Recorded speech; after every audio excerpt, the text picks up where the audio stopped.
இந்த அத்தியாயத்தின் பேர் கலி பெற்ற தண்டனையும் பரிசும்.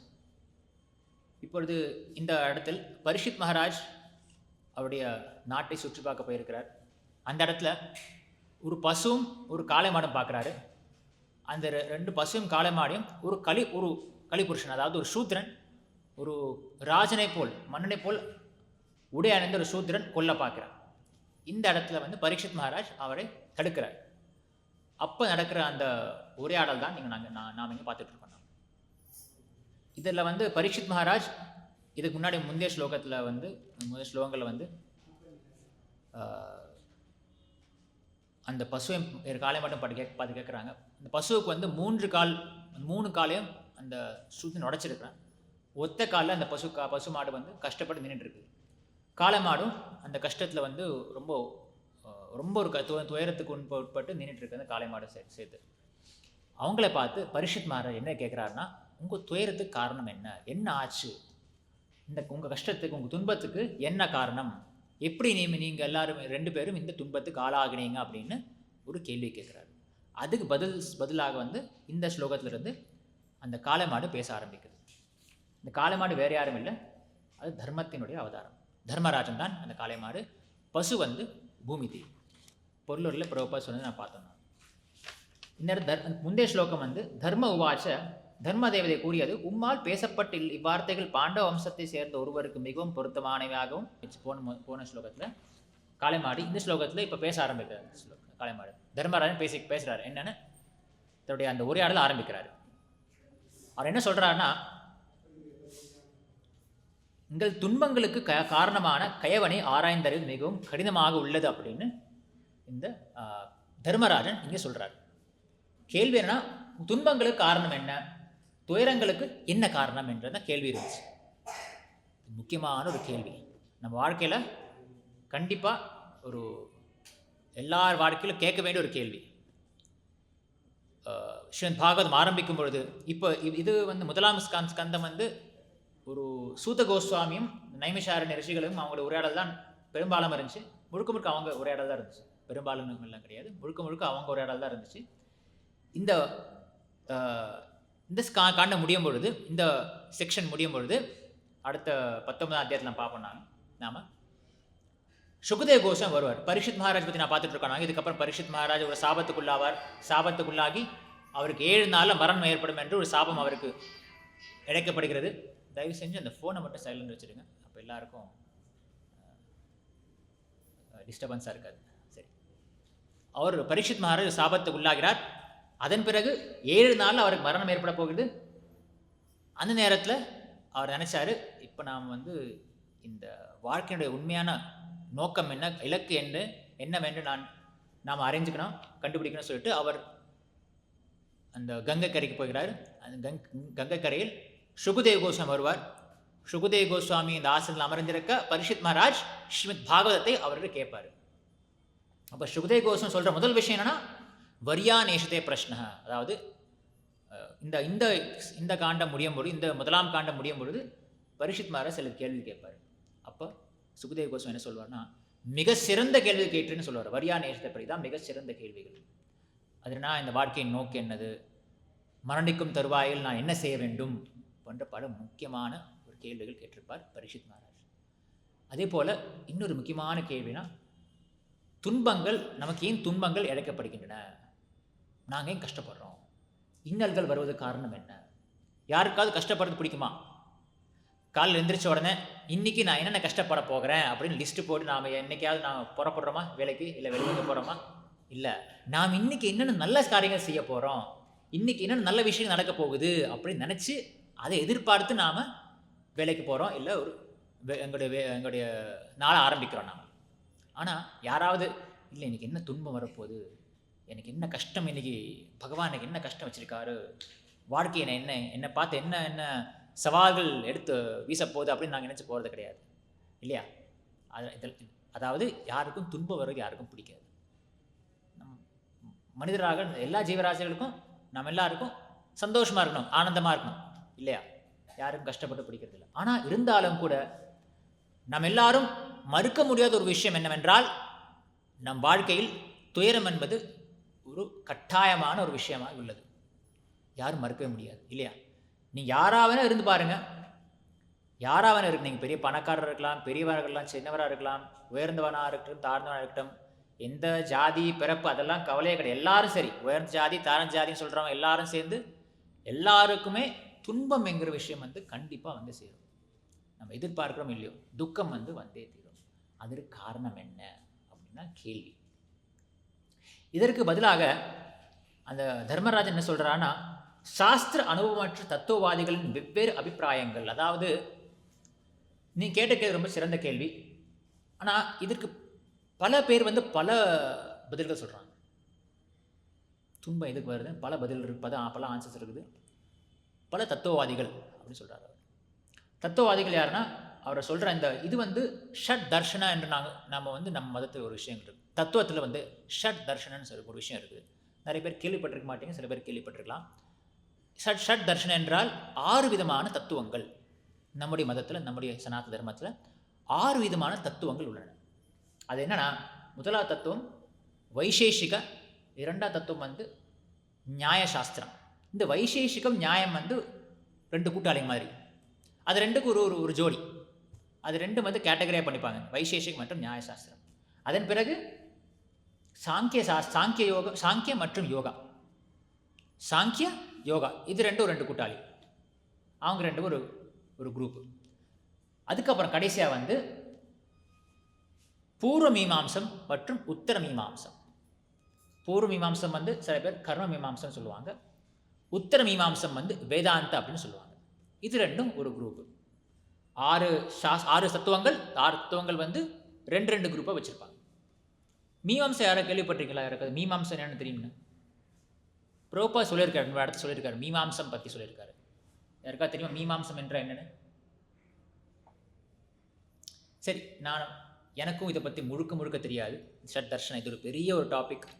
ஃபிலாசாபிக்கல் ஸ்டடீஸ், தத்துவவாதிகள் அப்படின்னு சொல்கிறவங்க இந்த விஷயங்களை படிப்பாங்க, இந்த விஷயங்களை ஆராய்ச்சி செய்வாங்க. இருந்தாலும் இப்போதைக்கு நாம் இதை சைடில் வச்சுட்டு நம்முடைய இந்த ஸ்லோகத்தில் இருக்கிற விஷயம், அதை கடைசியில் இந்த விஷயம், இந்த இந்திய ஒரே முடிவை பார்க்கலாம். அது என்ன, இந்த 6 ஷட் தர்ஷனம் என்ன பார்க்கலாம். இப்போ மறுபடியும் அந்த கேள்விக்கு வரலாம். இந்த மாதிரி பல தத்துவவாதிகள் இருக்கிறாங்க, இவங்க பல பேர் பல காரணங்கள் சொல்கிறாங்க. சரி, இப்போ நம்ம இடையில ஒரு கலந்துரையாடல் பண்ணி பார்க்கலாம். துயரம் வர்றதுக்கு என்ன காரணமாக இருக்கலாம்?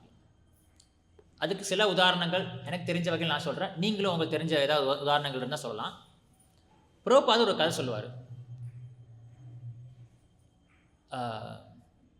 அதாவது ஒரு மந்திரவாதி இருந்தார். இந்த மந்திரவாதி என்ன செய்வாங்க வழக்கமாக? சொல்லுங்கள். மந்திரவாதி நம்ம நிறைய சினிமா பார்த்துருக்கணும். அது ஒரு மந்திரவாதி கருப்படையை போட்டு இங்கே ஒரு 2 மண்டையோடு பின்ன மேலே ஒரு தீயை எழுப்பி அவர் என்ன சொல்லுவார்? மந்திரவாதியில் மந்திரம் சொல்கிறோம் கிடையாது, நாமளும் மந்திரம் சொல்கிறோம், நான் மந்திரவாதி கிடையாது. மந்திரவாதி என்ன செய்வார்?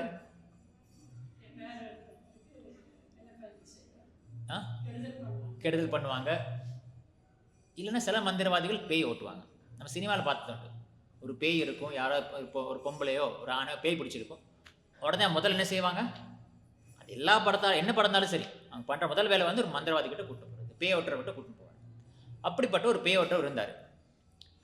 அவர் என்ன செய்வார்னா, அவர் மந்திரங்கள் ஓதி, மந்திரவாதி தான், மந்திரங்கள் ஓதி சில மந்திரங்கள் சொல்லி அந்த பேயை ஓட்டிடுவார். அவர் அந்த எப்படி அது அவர் பேய் ஓட்டுற அது என்ன செய்வார்னா, அவர் பேய் ஓட்டுறதுக்கு மந்திரத்தை எப்படி சொல்லுவார்னா, ஒரு சின்ன ஒரு கடுகுன்னு சொன்னால் அவங்களுக்கு தெரியும், இந்த இவ்வளோதான் இருக்கும். ஒரு கடுகு எடுத்து அந்த மந்திரத்தை சொல்லி அந்த நபர் மேலே வீசி அந்த பேய் ஓட்டிடுவார். இது அவருடைய ஸ்டைலு. கடுகு எடுத்து வீசி பேய் ஓட்டுவார்.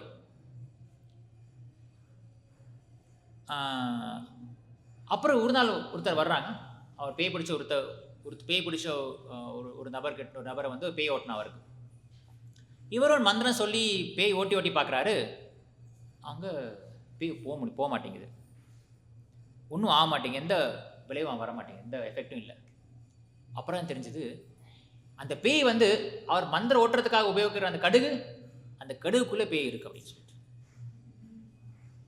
ஸோ அவருடைய பிரச்சனை காரணமே அந்த கடுகு தான். அதே போல் அவர் வந்து என்னதான் செஞ்சாலும் என்னதான் பேய் ஓட்டினாலும் கடுகே பேய் பிடிச்சிச்சு. கடுகு வந்து பேய்க்கு தெரிஞ்சு போச்சு கடுகு தான் எல்லாத்துக்கும் அப்படின்னு சொல்லி கடுகு மேலே பேய் உட்காந்துருச்சு. அந்த கடுகு வந்து எவ்வளோதான் தூக்கி போட்டாலும் அந்த பேய் ஓட்டின பாடே கிடையாது அவருக்கு. இப்போ அதே போல தான் அந்த நம்ம பிரச்சனைக்கெலாம் ஒரு காரணம் வந்து இந்த தேகம். நாம் எவ்வளோ நாள் தேகத்தை நாம் பிடிச்சிட்டு இருக்கிறோமோ, இந்த உடலை நாம் பிடிச்சிட்டு இருந்தாலும் எவ்வளோக்கு எவ்வளோ நம்ம உடலை நாங்கள் பிடிச்சி விருப்பப்பட்டு ஆசைப்பட்டு இந்த உடலை அப்படியே நாம் பிடிச்சிட்டு இருக்கிறோமோ அவ்வளோக்கு அளவு நமக்கு அவ்வளோ பிரச்சனைகள் இருக்கும், துயரம் வரும்னு சொல்லிட்டு. அதனால் என்ன செய்யணும்? உடலை அடிச்சிடணுமா? முடியாது, அந்தெல்லாம் பண்ண முடியாது. இருந்தாலும் உடலை விட்டு நாம் அப்பாற்பட்டு அதற்கு மேலே நாம் வரணும். அதுக்கு பேர் தான் மோட்சம்னு சொல்கிறது. இப்போ என் கையில் ஒரு கட்டு இருக்குது. இந்த என்னன்னா ஒரு சின்ன ஒரு புண்ணு மாதிரி வந்துச்சு. இந்த புண்ணு வந்து இன்ஃபெக்ஷன் ஆகி வீங்கி அது அப்படியே ரவுண்டாக அது பெருசாகிட்டே இருந்துச்சு. என்ன தான் க்ரீம் போட்டு பார்த்தாலும் சரி, என்ன பண்ணாலும் சரி, போன பாடில்லை. டாக்டரும் மருந்து கொடுத்தாரு. என்னென்னா உண்மை தான், என் கையில் நடக்கிற விஷயம் தான் இது. மருந்து கொடுத்து பார்த்தாங்க, இன்னும் மாத்திரை கொடுத்து பார்த்தாங்க, ஆயின்மெண்ட் கொடுத்து பார்த்தாங்க, க்ரீம்லாம் தடவை பார்த்தாச்சு. என்ன இருந்தாலும் அந்த புண்ணு காஞ்ச பாடில்லை. அந்த ஒரு வீக்கம் வந்து பெருசாகிட்டே இருந்துச்சு, சின்ன ஒரு கட்டி மாதிரி. கடைசியில் டாக்டர் வந்து ஒன்றும் ஆக மாட்டேங்குது, அப்படி தான் இருக்குது, சரி அதை வெட்டி எடுத்துடலான்னு சொல்லிட்டு அந்த கட்டியை வெட்டி எடுத்தாங்க. இப்போ சரியாச்சு. அதே போல் தான் இந்த சில பேர் சொல்லுவாங்க, இந்த நம்முடைய இதில் இந்த டிஸ்கஷன் படி துயரங்களுக்கு காரணம் வந்து இது உடல். நீங்கள் இந்த உடலை வச்சு என்னதான் பண்ணாலும் சரி, இந்த உடலில் இருக்கிற வரைக்கும் நீங்கள் எவ்வளோ நாம் இந்த துயரங்களுக்கு எவ்வளோ தான் நாம் பிரச்சனைகள் தீர்வு தேடி போய் பிரச்சனைகள் நாம் தீர்வை அமல்படுத்தி சொல்யூஷன்ஸை வந்து நாம் அக்செப்ட் பண்ணி அதை வந்து நாம் ஃபாலோ பண்ணி அதை பின்பற்றி என்னதான் நாம் தீர்வு தேடி போனாலும் சரி, பிரச்சனைகள் தீர்ந்த பாடில்லை. ஏனென்றால் எல்லாத்துக்கும் காரணம் இந்த உடல். சரி, இன்னொரு கதை பார்க்கலாம். தசரதன் ராமனை 14 வருடம் வனவாசத்துக்கு அனுப்பினார். அவர் வந்து சித்திரக்கூடம் வரைக்கும் போனார். போன அப்புறம் இந்த சுமந்திரன் யாரு? யாரு? அமைச்சர், ராமரின் அமைச்சர் சுமந்திரன் வந்து கூட வந்து அந்த குஹன், அந்த அவருடைய குஹன் இருக்கிற இடத்துக்கு வரைக்கும் போனார். அதுக்கப்புறம் ராமர் தனியாக போயிட்டார். அவங்க அயோத்தியாவாசிகள்லாம் போனாங்க. அதன் பிறகு சுமந்திரன் திருப்பி அயோத்தியாவுக்கு திருப்பி வந்தார். அயோத்தியில் தசரதன் மற்றும் எல்லாரும் அந்த மாளிகையில் அரண்மனையில் பெரும் துயரத்தில் இருந்தாங்க. தசரதனுக்கோ துக்கம், அவ்வளோ கஷ்டம், அவருக்கு ஆறுதலே சொல்ல முடிய மாட்டேங்குது. சுமந்திரன் வராரு. பக்கத்தில் கௌசல்யா வந்து துயரத்தின் உச்சிக்கு போயிட்டாங்க. அவங்க சொல்கிறாங்க 2 பேரும், சுமந்திரன் நீ வந்திருக்க, உனக்கு தெரியும் ராமர் எங்கே இருக்கிறான்னு, தயவு செஞ்சு எங்களுக்கு ராமர் இருக்கிற இடத்துல எங்களை கூட்டிட்டு போயிடு. எங்களால் இங்கே இருக்கும் ராமரை பிரிஞ்சு எங்களால் இங்கே இருக்கவே முடியாது. ஒரு நொடி ஒரு க்ஷணமும் எங்களுக்கு ராமரை பிரிந்து எங்களால் இருக்க முடியலை. தயவு செஞ்சு எங்களை கூட்டிட்டு போ அப்படின்னு கௌசல்யா தசரதனும் அழுதுட்டு இருந்தாங்க. கௌசல்யா ஒரு படிக்கு மேலே போய் தசரதனை திட்ட ஆரம்பிச்சிட்டாங்க. இல்லை, என்ன மனுஷன், மகன் ராமன் பட்டாபிஷேகம் பெற்று மண்ணாக வேண்டிய ராமனை வந்து எப்படி நீ வனவாசம் அனுப்ப முடியும் அப்படின்னு சொல்லிட்டு அவங்க திட்ட ஆரம்பிச்சிட்டாங்க. அப்புறம் ஒரு வழி அவங்களுக்கும் தெரிஞ்சு போச்சு, இதோ விதியின் காரணமாக இப்படி ஆயிடுச்சு அப்படின்னு சொல்லிட்டு. தசரதன் அவரும் ஒரு பக்கம் வச்சுட்டு இருக்காரு, நான் ஏன் ராமனை நான் வந்து வனவாசம் அனுப்பினேன், கைகை சொன்ன பேச்சு கேட்டு என் புத்தி கேட்டு போய் இப்படி கட்டளையிட்டு இருக்கேன்னா, என் அன்பு மகன் ராமனை நான் தொலைச்சி விட்டேன் அப்படின்னு சொல்லிட்டு தசரதன் ஒரு பக்கம் அழுதுகிட்டே இருந்தார். இப்போ சொல்லிட்டு இருக்கும்போது தசரதன் அப்போ அவருக்கு ஒரு விஷயம் ஞாபகம் வந்துச்சு. அவர் கேட்டார், அவர் கேட்ட கேள்வி வந்து இந்த துயரத்துக்கு காரணம் என்ன? இதே கேள்விதான், துயரத்துக்கு என்ன காரணம், நான் பற்ற இந்த கஷ்டத்துக்கு என்ன காரணம் அப்படின்னு அவர் கேட்க ஆரம்பித்தார். அப்போ ஒரு விஷயம் ஞாபகம் வந்துச்சு. கௌசல்யாவிட்ட கிட்ட அந்த கதை சொன்னார், அந்த நடந்த அந்த விஷயத்தை சொன்னார். அவர் சொன்னார், முன்னொரு காலத்தில் நான் வாலிபனாக இருக்கும்பொழுது கல்யாணத்துக்குள்ள முன்னாடி நான் வந்து காட்டில் வந்து வேட்டையாட போயிருந்தேன். தசரதன் சொல்கிறார். தசரதன் காட்டுக்கு வேட்டையாட போயிருந்தார். அப்போது அவருக்கு வந்து சப்தவேதின்னு ஒரு ஆயுதம் இருந்துச்சு. சப்தவேதி என்றால் யாருக்கா தெரியுமா? சப்தவேதி ஆயுதம் என்ன சக்தின்னு? அந்த ஒலி, அந்த சப்தத்தை கேட்டு, சப்தத்தை கேட்டு அதுன்னு அந்த சப்தத்தை நோக்கி அந்த ஆயுதத்தை அனுப்ப முடியும் சொல்லிட்டு. அப்புறம் அவர் வந்து அந்த ஏதோ ஒரு ஒரு எருமையோ ஒரு மானோ ஒரு போயிட்டு இருக்கும்போது அந்த இடத்துல வந்து தண்ணி பலமாக போயிட்டு இருந்தது. நதியில் சரையு நதிக்கரையில் தண்ணி அடித்து போயிட்டு இருந்த நேரத்தில் அவருக்கு வந்து யாரோ வந்து ஒரு எருமையோ ஒரு மிருகம் வந்து தண்ணி குடிக்க சத்தம் கிடைச்சவர். உடனே தன் அம்பை எடுத்து அந்த சத்தத்தை நோக்கி அவர் எய்தினார். இது உடனே அவருக்கு வந்து ஒரு மனிதனோட குரல் கிடைச்சு, அடடா நான் என்ன பாவம் செஞ்சேன், யார் எனக்கு இந்த மாதிரி என் மேலே அம்பை வைத்தது யாரு, என்ன நம்பி அப்பாவியான என்னோட கண் தெரியாத என்னோட தாய் தந்தை இருக்கிறாங்க, அவங்களை பார்த்துக்க என்னோட யார் இருக்கிறாங்க, இந்த பாவத்தை செய்து யார் அப்படின்னு சொல்லிட்டு இந்த குரல் கேட்டு தசரதை கேட்டுச்சு. அப்படி கேட்டு அந்த நபர் விழுந்தார். யார் தெரியுமா? யாருக்காவது தெரியலையா? ஸ்ரவணகுமார். ஸ்ரவணகுமார் என்ற பேர் ராமாயணத்தில் நான் பார்க்கல, நான் படித்த ராமாயணத்தில். பட் நாம ஸ்ரவணகுமார்னு கேட்டிருக்கோம். நான் அந்த பையன், அந்த மகன். உடனே தசரதனுக்கு அப்படியே படபடப்பாயிடுச்சு. என்ன தப்பு பண்ணிட்டு, நான் தப்பாக வந்து இந்த தப்பாக எழுதி ஒரு அப்பாவே நான் கொண்டுட்டேன் அப்படின்னு தசரதன் விரைந்து ஓடினார். அந்த குரலை அந்த சத்தம் வர இடத்துக்கு பார்த்து ஓடினார். போன உடனே ஒருத்தன் அந்த ஒரு பையன் கிடக்கிறான் கீழே. அவனை பார்த்து அவன் திருப்பி அதை கேள்வி கேட்டான், எதுக்கு என்ன இந்த பாவம் செஞ்சீங்க, நான் என்ன பாவம் செஞ்சேன், நான் எதுக்கு இந்த மாதிரி இந்த கஷ்டத்துக்குள்ளாடணும் அப்படி சொல்லிட்டு கேட்டார். தசரதன் சொன்னான், தப்பாகிடுச்சு, தப்பு மன்னிக்கணும் அப்படின்னு, நான் தப்பு பண்ணிட்டேன் அப்படின்னு சொன்னேன். அப்புறம் பரவாயில்ல தயவு செஞ்சு அந்த அந்த பையன் என்னன்னா பக்கத்தில் ஒரு தண்ணி குடம் இருந்துச்சு, தண்ணி பிடிக்க வந்திருந்தான். தாகத்தினால வந்து அந்த அம்மா அப்பா பக்கத்தில் இருக்கிற அப்பா அம்மாக்காக தண்ணி பிடிக்க வந்திருந்தான் இந்த பையன். தயவு செஞ்சு இந்த தண்ணியை வந்து எங்கள் அப்பா அம்மாட்ட கொண்டு போங்க, ஏதோ விதியின் காரணமாக நான் பண்ண பாவத்தினால இப்படி ஆயிடுச்சு, நீங்கள் வந்து இந்த அம்பை மட்டும் எடுத்துட்டு இந்த தண்ணியை கொண்டு போய் எங்கள் தாய் தந்தை கொடுத்துருங்க அப்படின்னு சொன்னார் அந்த பையன். தசரதனும் அவர் தெரிஞ்சு போச்சு, பையன் செத்து போகிறான், நம்ம காப்பாற்ற முடிய மாட்டேங்குது, இந்த அம்பை நடுத்தேன்னா அவன் கண்டிப்பாக இறந்துடுவான் அப்படின்னு சொல்லிட்டு தசரதனும் தெரிஞ்சிருச்சு. அவர் சொன்ன போதிலே அம்பை எடுத்தார், அந்த பையனும் இறந்து போனான். இப்போ பயந்து போய் அவருக்கு தெரிஞ்சுது, அவர் என்னதான் இளவரசர், பட்டத்து இளவரசன், அந்த நேரத்தில் இளவரசனாக இருந்தும் ஒரு பெரிய பாவம் பண்ணிட்டார், அவர் தெரிஞ்சிருச்சு. அவரும் அந்த தண்ணி குடத்தை எடுத்துன்னு போய் பக்கத்தில் பார்த்தாரு. கூடி சீக்கிரம் கிடச்சிச்சு. அந்த அம்மா அப்பா உட்காந்துருந்தாங்க, கண்ணு தெரியாத தாய் தந்தை உட்காந்துருந்தாங்க. 2 பேரும் அவங்க வந்து சாதுக்கள், இது ஒரு முனிவரும் அவர் மனைவி. இந்த பையன் ஒரு முனிபுத்திரன், சாதாரண மக்கள் கிடையாது, ஒரு முனிவர்கள் மாதிரி. கூட்டு போய் அந்த தண்ணியை கொடுத்தாங்க.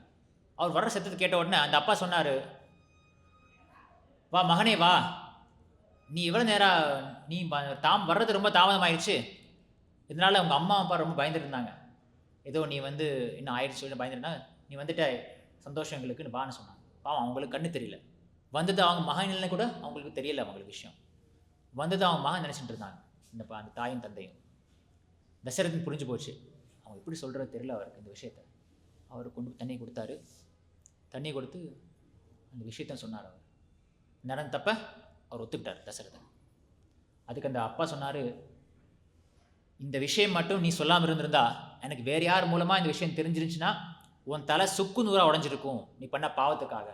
இருந்தாலும் நீ வந்து பாவத்தை வந்து எங்களுக்கு வந்து சொல்லி நீ ஏற்றுருக்க அப்படின்னு அவர் சொன்னார். எதற்காக என் மகனை கொன்ன பார், எங்களுக்கு இருந்த ஒரே பாதுகாப்பு, ஒரே தஞ்சம் வந்து எங்கள் மகன் தான். 2 பேரும் கண்ணும் தெரியாது, இந்த வயசுலேயும் எங்களை வந்து அவ்வளோ அற்புதமாக எங்களை பார்த்துக்கிட்டு இருந்தார் அப்படின்னு சொன்னார். தசரதருக்கு என்ன சொல்கிறது வார்த்தை இல்லை. பரவாயில்லை, எங்களை தயவு செஞ்சு எங்கள் மகன்கிட்ட கூட்டின்னு போ அப்படின்னு சொல்லிட்டு தசரதன் வந்து அந்த 2 பேரையும் கூட்டின்னு போனார். அங்கே போய் அவங்க 2 பேரும் ரொம்ப ஒரு பெரும் துக்கத்துக்கு ஆளானாங்க. தசரதன் அந்த காட்சியை பார்க்க முடியலை. அந்த குழந்தை அந்த பையனை கட்டி தழுவி அந்த அம்மா அப்பாவும் அழுதுட்டு இருந்தாங்க. அப்பா சொல்கிறாரு, உன் தாய் வந்திருக்கா, கண்ணை திறந்து பார் மகனே அப்படின்னு சொல்லி அழுதுட்டு இருந்தாங்க இந்த அப்பாவும் அம்மாவும். இது முடிஞ்ச உடனே அந்த அப்பா சொல்கிறாரு அந்த மன்னனை பார்த்து, கண்டிப்பாக நீ செஞ்ச பாவத்துக்காக நீ வந்து அந்த பாவத்துக்கு வினையா நீ அனுபவிச்சு தீரணும், நான் பிடிக்கிற சாபத்தை நீ ஏற்றுக்கொள். எப்படி என் மகனை பிறந்து நாங்கள் 2 பேரும் கஷ்டப்படுறோமோ அதே போல் ஒரு நாள் நீ ஓன் மகனை பிரிந்து கஷ்டப்படுவ, துக்கத்துக்குள்ளாவ அப்படின்னு சொல்லிட்டு அந்த தந்தை தசரதனை பார்த்து ஒரு சாபம் இருக்கிறார். தசரதனும் ஏற்றுக்கொண்டார். அப்புறம் என்ன சொன்னார்னா, தசரன் பார்த்து தயவு செஞ்சு சில விறகுகளை கொஞ்சம் விறகு கொண்டு வா, இந்த விறகுகளை எடுத்து வச்சு எங்கள் மகானோட உடலை நீ வந்து தகனம் செய்யணும், கொல்லி வைன்னு சொல்லிட்டு எங்கள் கொல்லி வைக்க உதவி செய்யணும்னு சொல்லிட்டு தசரன் சொல்லி தசரதனும் அந்த விறகுகளை கொண்டு வந்து அந்த பையன் உடலை வச்சு தீ மூட்டி அடித்தார். அதே தீயில் சோகத்தின் காரணமாக அந்த அம்மா அப்பாவும் அதே தீயில் கொதித்து அவங்களும் மாண்டார். இந்த விஷயம் இப்போ தசரதன் நான் வந்துச்சு. தன் மகனை பிரிஞ்சு ராமனை பிரிஞ்சு தசரதன் மட்டும் இல்லை, அந்த நாடே துயரத்துக்கு உள்ளாகிருந்துச்சு. இப்போ தெரியுது அவர் முன்னால் பண்ண பாவத்தின் விளைவுதான் இப்போ அவர் படும் துயரம். ஸோ நாம் படுற துயரத்துக்கு இன்னொரு காரணம் சொல்லலாம். புரோப்பா சொல்லியிருக்காரு இங்கே புராணத்துக்கு இணங்க தற்போதைய தொல்லைகளுக்கு முன் செய்த பாவங்களே காரணமாகும் அப்படின்னு புரோப்பா சொல்றாரு. இப்போ நாம இப்போ அனுபவிக்கிற துன்பங்களுக்கு காரணம் வந்து அந்த முன்னே செய்த பாவங்கள் இல்லை. எப்போ நடந்த விஷயம் சொல்றீங்க நீங்க, அது சின்ன வயசுல தசரதன் தெரியாம பண்ண விஷயம், அது எல்லாருக்கும் தெரியும், அந்த தந்தை தாய்க்கும் தெரியும் தெரியாம பண்ண விஷயம் தான். அதனால தான் அவங்க சொன்னாங்க, அது நீ இந்த விஷயம் மட்டும் எனக்கு சொல்லாமல் இந்த ஒத்துக்காமல் இருந்திருந்தா உன் தலை சுக்கு நூறாக இருக்கும், இருந்தாலும் நீ அறியாமல் செஞ்ச தவறுனால நீ தப்பிச்சிட்ட, இருந்தாலும் சரி அந்த பாவத்தின் காரணமாக அவங்க உன் பாவம் அவங்க இந்த விஷயம். இன்னொரு விஷயம் நான் சொல்ல மறந்துட்டேன், அந்த சாபம் கொடுக்கும்பொழுது தந்தையும் தாயும் சொன்ன விஷயம் என்னன்னா, உன் பாவங்கள் நீ பண்ண பாவத்துக்காக நீ பரிகாரம் செஞ்சே தீரணும், அந்த பாவத்தை நீக்குவதற்காக நான் உனக்கு ஒரு சாபம் கிடைக்கிறேன். இது எப்படின்னா, பிரபுபாத் அடிக்கடி ஒரு உதாரணம் சொல்லுவார். இந்த குழந்தைக்கு வந்து தீ சுடும்னு தெரியாது, நெருப்பு சுடுன்னு குழந்தைக்கு தெரியாது. அது ஒரு அறியா சிறுவன் ஒரு தெரியாமல் ஒரு அறியாமையில் வந்து அந்த குழந்தை தெரியாமல் அந்த தீயில நெருப்பில் கை வச்சுன்னா அந்த குழந்தைக்கு சுடுமா சுடாதா? சுடு இல்லை, குழந்தை தெரியாமல் பண்ணுச்சு. குழந்தை தெரியாமல் அறியாமல் பண்ண விஷயம் தானே, குழந்தைக்கு என்ன தெரியும், அதுக்கு இருந்தாலும் தீ சுடும். அதே போல தான் இந்த இயற்கை நியதிகள் the laws of nature வந்து ரொம்ப ஸ்ட்ரிக்ட், அது யாராலும் மாற்ற முடியாது. எல்லாம் நாம இந்த உலகத்தில் பிறந்த பிறகு இந்த இயற்கைக்கு உட்பட்டு நாம் பிறக்கிறோம் என்றால் அந்த இயற்கை நியதிக்கு உட்படுத்த நாம் வாழ வேண்டும். யாரும் அதுக்கு விதிவிலக்கு அல்ல. கண்டிப்பாக நாம் வந்து இங்கே இந்த இடைக்கப்பட்ட துயரங்கள் எதுவாக இருந்தாலும் நாம் அது கஷ்டப்பட்டே ஆகணும். அதே போல் நாம் செய்தும் பாவங்களுக்கு அந்த வினை விதைப்பவன் வினை அறுப்பான். அந்த வினையை நாம் செய்யும் அந்த வினைகள் வந்து எதிர்வினை நாம் அனுபவிச்சே ஆக வேண்டும். சரி, அவ்வளோதானா? அதுக்கப்புறம் ஒன்றும் இல்லையா பார்த்தோம் என்றால், அந்த இடத்துல இந்த இடத்துல பிரபுபாத் நாங்கள் பார்க்குறோம், அதாவது தங்களுக்கு யாராலும் துன்பம் இழைக்க முடியாது என்பதை அவர்கள் பத்மபுராணத்துக்கு இணங்க தமது தற்போது தொல்லைகளுக்கு முன் செய்த பாவங்களே காரணமாகும். ஆனால் தூய பக்தி தொண்டை செய்வதால் அத்தகைய பாவங்களும் கூட படிப்படியாக தேய்ந்துவிடும். இப்போ திருப்பி நாம இந்த உரையாடலுக்கு வரலாம். பரீட்சித் மகாராஜ் கேள்வி கேட்குறாரு, துயரங்களுக்கு காரணம் என்ன? பிரபுபாதுக்கு பல உதாரணங்கள் சொல்கிறார். இப்போ துயரங்களுக்கு பல காரணங்கள் இருக்குது, நான் பார்த்தோம், பல விஷயங்கள் இருக்கு. ஆனால் இது கேட்ட உடனே அந்த தர்மராஜன் எடுத்த உடனே ஏன் சொல்லலை? அவர் இல்லை, இந்த துயரத்துக்கு காரணம் வந்து நான் முன் செஞ்ச பாவம் இல்லை, ஏதோ ஒரு காரணம். அது இன்னொரு அதே இடத்துல பிரபுபாத் சொல்றாரு, தங்களுடைய துன்பங்களுக்கு கலிபுருஷன் தான் காரணம் என்பதை தர்ம தேவதையான எருதும் பூமி தேவியான பசுவும் நன்கு இருந்தார்கள். எடுத்து சொல்லிருக்கலாம், நாம் என்ன நடந்தாலும் நமக்கு எது நடந்தாலும் என்ன சொல்றாங்க, கலிகாலம், ஏதோ கர்மா, என் கர்மா அப்படின்னு சொல்லுவாங்க, கர்மா. ஆனால் ஏன் அந்த தர்மராஜன் அப்படி சொல்லலாம்? ஏன்? ஏனென்றால் அவர்கள் பக்தர்களுக்கு துன்பங்கள் வரலாம். வரும் பொழுது அவங்களுடைய எண்ணம் எப்படி இருக்கும்? சாதாரணமாக என்ன சொல்லுவாங்க, அவங்களை கர்மின்னு சொல்லுவோம். நாம அதான் நம்ம பார்த்தோமே, கர்ம மீமாம்சா, அந்த ஜெய்மினியோடைய கர்ம மீமாம்சை என்னன்னா, நான் கேட்டேன் அப்போ மீமாம்சை என்னன்னு தெரியுமா நான் கேட்டேன் அவங்கள்ட்ட. ஏன்னா கிருஷ்ணா வந்து இந்த மீமாம்சத்தை பற்றி தான் தன் தந்தையான நந்த மகாராஜ் கிட்ட சொல்லியிருப்பார். எப்போ யாருக்கா தெரியுமா கிருஷ்ணன் எப்போ மீமாம்சத்தை பற்றி சொல்லுவார் அப்படின்னு? தெரியலையா? கோவர்தன் லீலை. அந்த கோவர்தன் லீலை அப்போ அந்த கிருஷ்ணோட எண்ணம் வந்து நாம் எல்லாரும் கோவர்தனை வழிபடணும், இந்திரனை வேண்டாம் வழிபட வேண்டாம்னா கிருஷ்ணோட எண்ணம். இந்திரனை வழிபடக்கூடாது, கோவர்தனை வழிபட வேண்டும் என்பதுதான் கிருஷ்ணனுடைய எண்ணம். அதற்கு பல பல வாக்குவாதங்கள் வைப்பார் கிருஷ்ணன் தன் தந்தை கிட்ட. தந்தை சொல்ல, இல்லை உனக்கு தெரியாது கிருஷ்ணா, உனக்கு தெரியாது, நீ சின்ன பையன். பல வருஷமாக நம்ம காலகாலமாக இந்த சம்பிரதாயம் நடந்துட்டு இருக்குது. சம்பிரதாயம் காலகாலமாக இந்த ஐதீகம் சொல்லுங்க, ஐதீகம் காலகாலமாக ஐதீகம் இருக்குது. நாம் வந்து இந்திரனுக்கு இந்த பூஜை செய்தே ஆகணும் அப்படின்னு சொல்லிட்டு. அப்போ கிருஷ்ணன் என்ன சொல்லுவான்னா,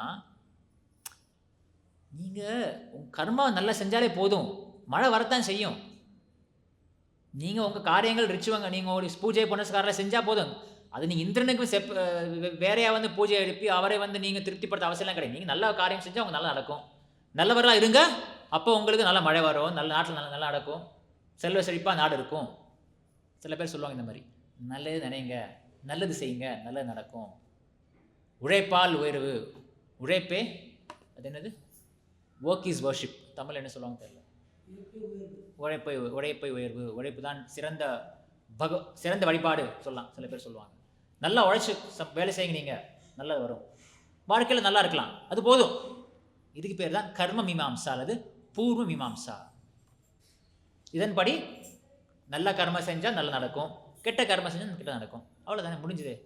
இதுக்கப்புறம் பேச வேண்டிய என்ன இருக்குது அவ்வளோதானே, இல்லையா? அப்படியா? கரெக்டு தானே? மேத்தமெட்டிக்ஸ் கணக்கு சரியாக போச்சு தானே? ஒத்து போகிறது தானே கணக்கு. இந்த பக்கம் நீங்கள் 1 கிலோ வெயிட் வைக்கிறீங்க, அதுக்கு ஏன்னா 1 கிலோ கேரட் இங்கே பக்கம் வைக்கிறீங்க, கணக்கு சரியாயிடுச்சு, வாங்கிட்டு போகிறீங்க. ஒரு பக்கம் 1/2 கிலோ வெயிட் வைக்கிறீங்க, இந்த பக்கம் 1/2 கிலோ தக்காளி, கணக்கு சரியாக இருக்குது, வாங்கிட்டு போகிறீங்க. இந்த பக்கம் நீங்கள் நல்ல காரியம் பண்ணுறீங்க, இந்த பக்கம் சமமாக ஈக்குவலாக நல்லா நடக்குது, வாங்கிட்டு போகிறீங்க. இந்த பக்கம் நீங்கள் கெட்ட விஷயம் பண்ணிங்கன்னா ஈக்குவலாக இந்த பக்கம் கெட்டது வரும், வாங்கிட்டு போகிறீங்க. இதான் வாழ்க்கை வழக்கம், இதான் வழக்கம், உலக வழக்கம். அப்படியா? இல்லையா? ஏன்?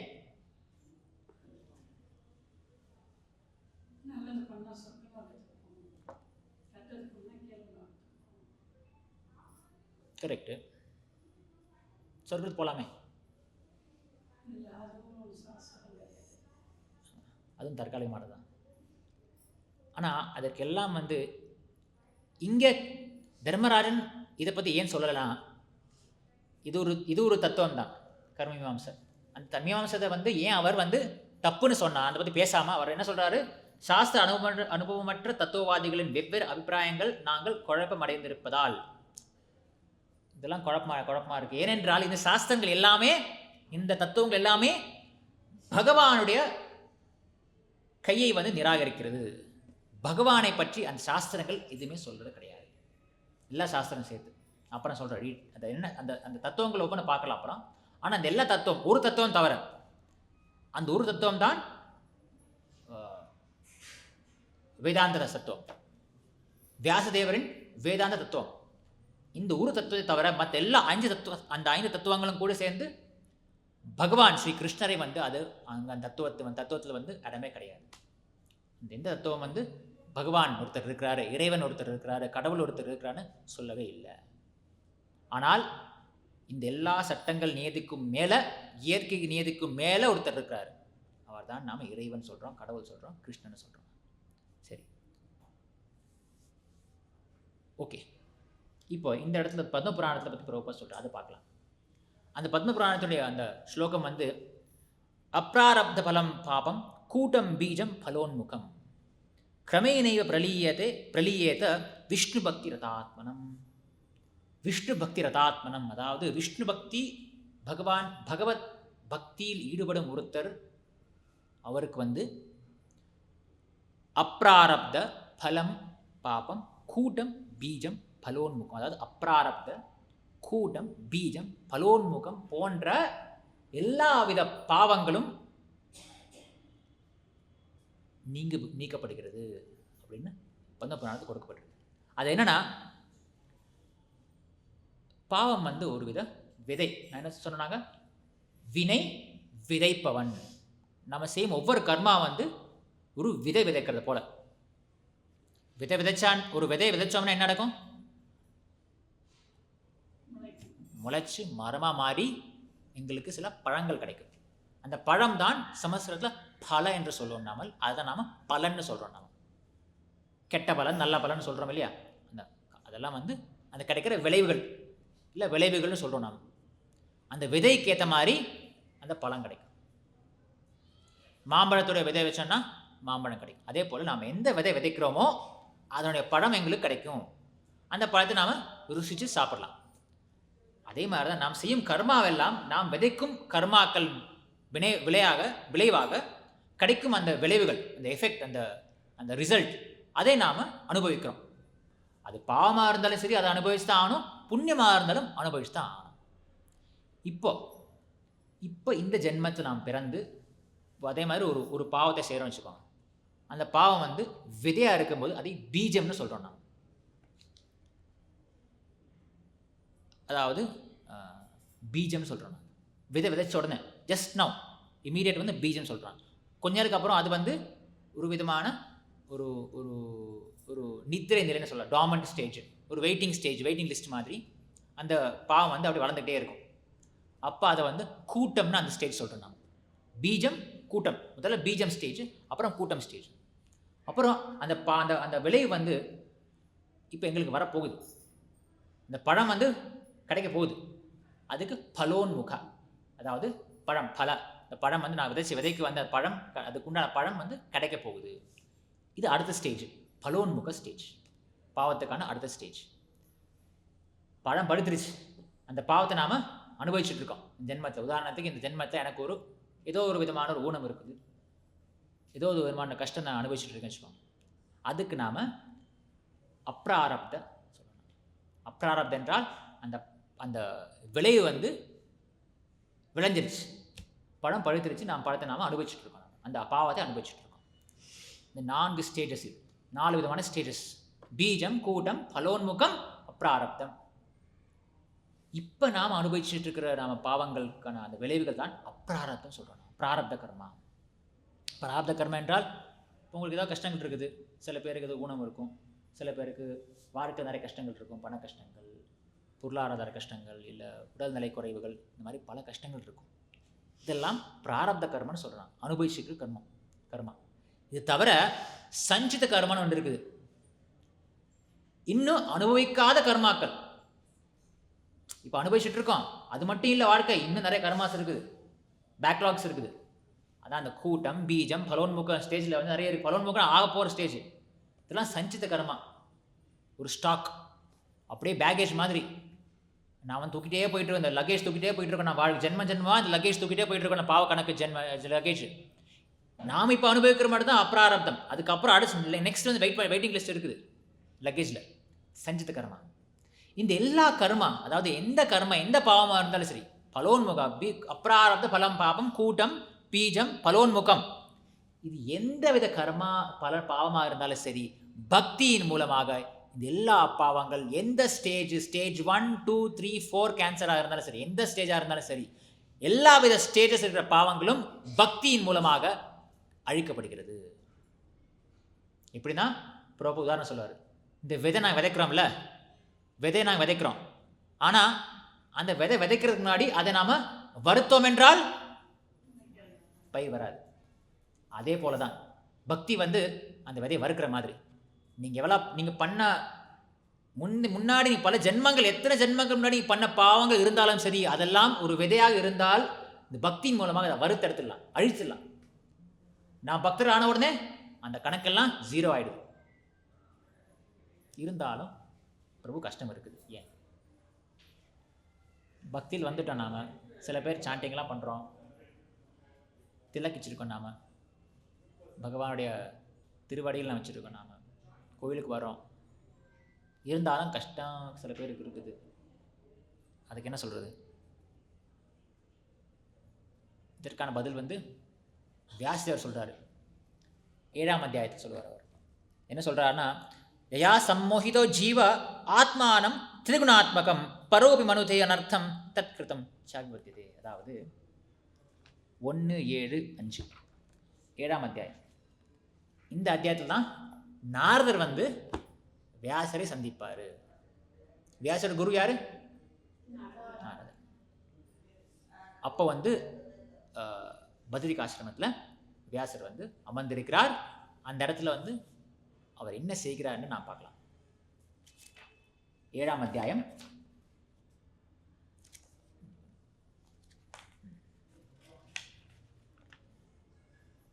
சரஸ்வதி நதியின் மேற்கு கரையில் முனிவர்களின் உன்னதமான செயல்களை உற்சாகப்படுத்தக்கூடிய சம்யா பிராசம் என்னும் இடத்தில் தியான குடில் ஒன்றுள்ளது.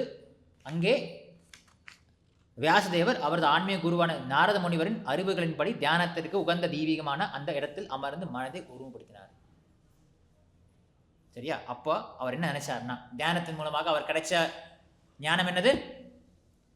பக்தி யோகேன மனசி சம்யக் பிரணிஹிதே மலே அபஷத் பூருஷம் பூர்ணம் மாயாம் ச தது அபாஷ்டயம்.